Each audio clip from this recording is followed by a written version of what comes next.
At that moment, the protagonist reaches out her hand and grabs her brother by the shoulder, asking him why she is sleeping in his room, but he asks her to calm down because there is a reason.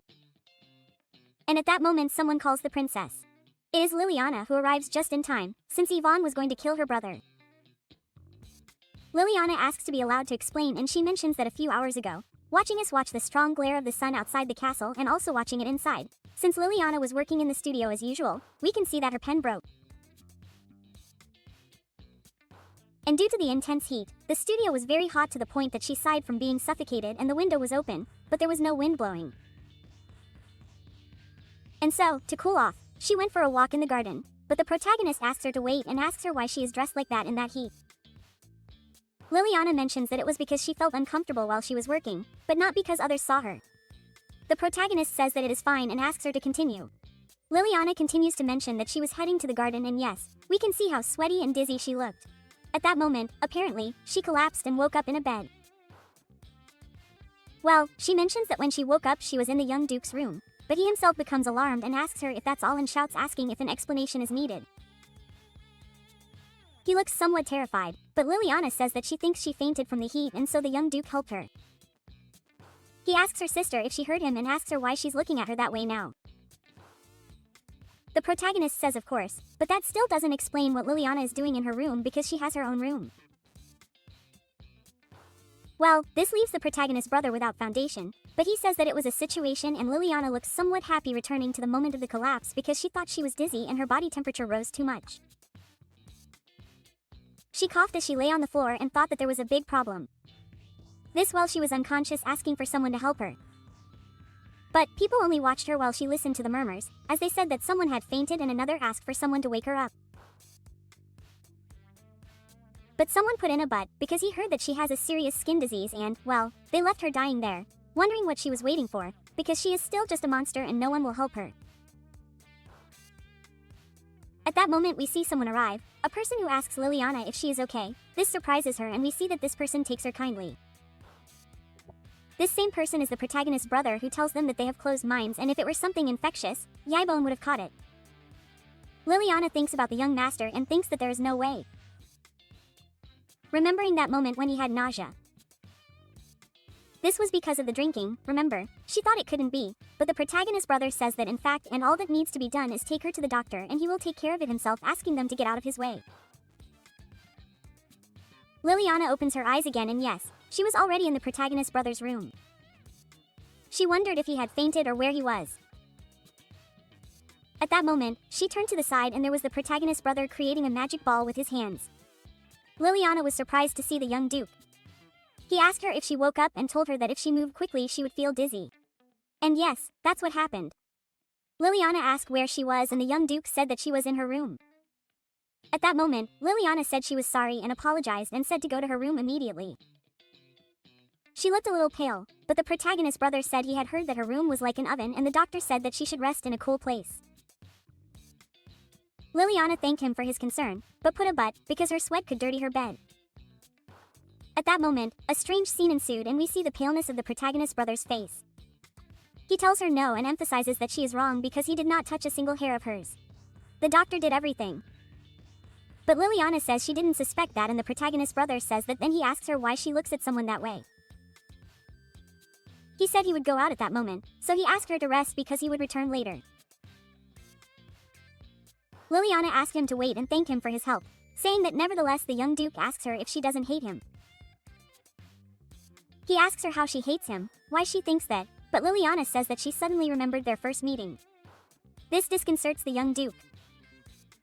He himself looks somewhat worried, touches his hair and sighs, saying that it may be hard to believe, but it is also a misunderstanding because that day he wasn't feeling well and he doesn't usually show displeasure just by looking at a person's appearance. And he asks her if she thought he was a piece of trash or if she made such a bad expression. Liliana thinks a little, but he tells her that if she hated him she would be trash, but she is an employee of his family. Gentros, and like the young duke it is natural for him to be worried. Liliana sighs as the young duke asks her not to worry and to rest easy, leaving the ball of energy created. Liliana thinks that they are similar in many ways, returning us to the explanation, the protagonist mentioning that she needs to bring something to cool Liliana's room, telling her brother that she should have worried about that before. But anyway, we move on to another topic and the protagonist says that she has good news because the first samples of her treatment have finally arrived. And this question, if it doesn't excite them, Liliana says no. She doesn't have many expectations anymore and the protagonist asks her what she says, but she says fine. And the protagonist says that they should try it anyway quickly and asks Judela to use it to prepare the bath. She says that if she takes the bottle and immediately Judela and Liliana leave, the protagonist thinks so. Perhaps it is better not to have expectations, because Rodia's herbal treatment is only for a single skin disease and, unless it is the same disease as in the original story, it will not be cured, and in that case there is no more time to waste. And if it fails, the only thing he can rely on is Ivan's amazing magical abilities. Why do they say that no treatment or magic could recover him? But this question would be different if it were Ibone's magic.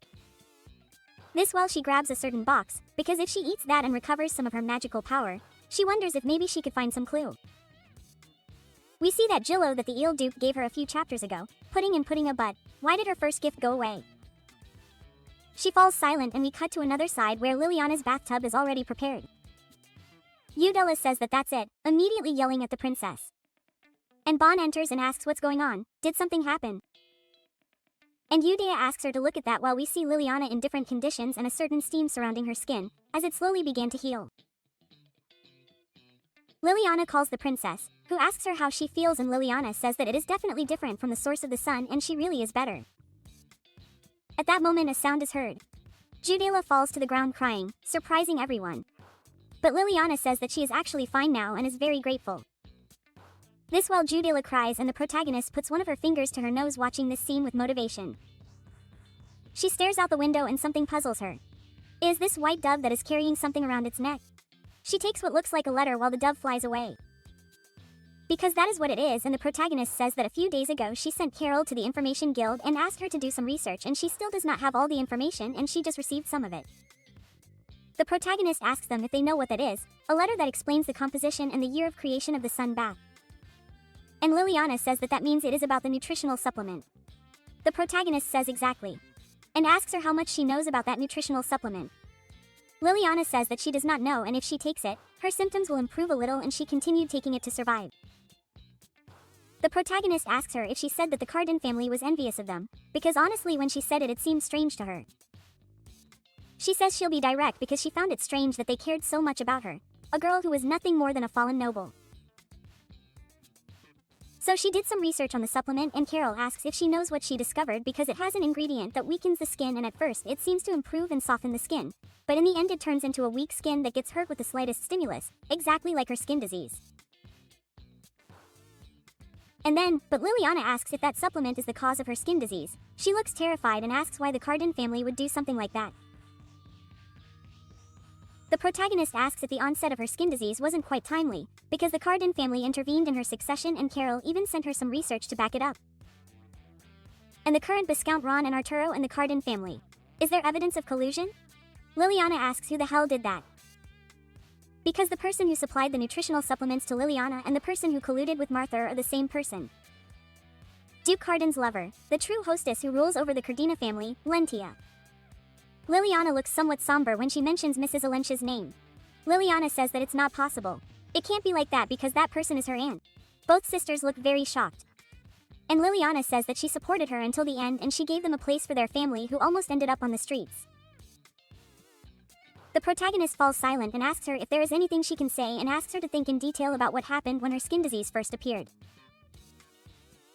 She says that when her disease appeared was when her father passed away and she was heartbroken and it was very difficult for her mother, her and her sister.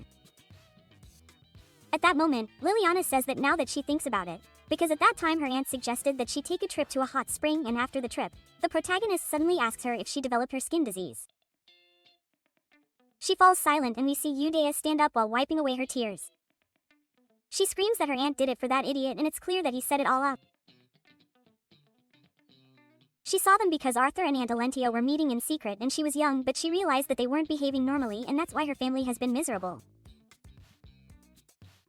Judela looks very angry while Liliana remains silent. At that moment, Judela starts walking and the protagonist asks her where she is going. She says that they can't just sit and suffer like this because it will definitely make them regret it. The protagonist asks Odiada to stop and asks her what she can do now or if she will tell them that she discovered the cause of Liliana's illness, because then she asks her if she will threaten to make them pay for their crimes because they will send her to jail for insulting them. And when she tells them that Liliana is cured, she asks her if she thinks they will stay still because her whole family could be in danger, and asks her not to be reckless. Odiada says then and asks if she should stay like that. He starts to cry asking if his illness is cured and everything is okay. And he says he can't do that even now because he feels like his heart is breaking and asks how he could. But Liliana tells Odiada that it's enough, because the princess is right and if she acts emotionally now she will be a nuisance. And not only for her family, but also for the Argentro's family, and they will be able to live happier in the future and they should forget everything and start over. Odiada calls her brother, but the protagonist says no, they can't forget everything. She looks like a demon, which puzzles the blue-haired sisters. And the protagonist says that until they are sure they are going to have a sweet revenge and they are going to touch them. And this asks, what do you think? Both sisters say yes, and the protagonist asks them to remember because she is not a person who can live with that, and the same goes for them because they are her close friends. She yells that she will say it again, because what is given will always be returned twice. And this one says that well, they will return double what they have received. And she turns and asks if it is not true. And immediately we cut to another side and apparently it is already night. Here we see a lamp on a table, and the protagonist mentions that if they realize this she could control the variables of the business, and a plan must be made to make them pay for their crimes, because in the original story the skin disease was an event that solidified Cordelia's position. And then she wonders what Cordelia knows, or wonders if she should ask him to meet with her. But well, she sighs because now she knows that she is not interested in the crown prince and, if possible, she does not think he will refuse, because she will be Eel's partner at that banquet. And this while she looks very happy and blushing as she lies in her bed, laughing in her mind, wondering if Duke Eels is a good dancer, because she is anxious to find out.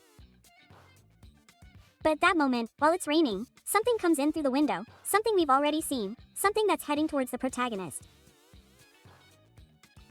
At that moment, Ibone feels something that leaves her stunned and she stops wondering if it's raining. But anyway, the demon lunges at her at that moment, but she's quite surprised. And yes, here we see the demon, the same one that scares Ibone a lot. She asks what that is. And she says for God's sake, while grabbing one of her pillows, she screams for him to get out of there, hitting the demon hard. The demon strangely exclaims God. I say strangely because it's a demon. But anyway, the protagonist wonders again what that is while she's still lying in her bed or wondering if it didn't work. Well, she hit him with a pillow, wondering how a pillow has so much power. But she asks to wait because she can feel it and it's weak, but it must be her magic power. Remembering the moment when she had the box from which she took the Jillo that the Duke had given her, the same one that she emptied into a cup and drank it all. And she wonders if her magic returned or if it is because she took the teals that Eels gave her. The demon looks very weak and is scared or surprised to see the protagonist standing, the same one who does look like a demon with another pillow in her hand, giving her many thanks to the Duke Eels, launching another attack with the pillow. But well, after this it seems that dawn has come and the protagonist stretches saying that she is fine. She says that this morning is very refreshing while she looks very happy and the weather is pleasant. She also says that her body feels full of energy, also saying that it is the perfect day for an interrogation. But at that moment the demon screams asking her how dare she leave Pembe in such a small place. And he says that he will regret it when he gets out of there. The protagonist exclaims to God again and asks him if he has already forgotten what happened last night. And while she's talking to him, she asks who will regret it, remembering that the previous night the demon was her. The protagonist asks if she should do it one more time and Pembe says that on second thought she doesn't think it's necessary, but the protagonist says that it should have happened a long time ago and the demon falls silent. This while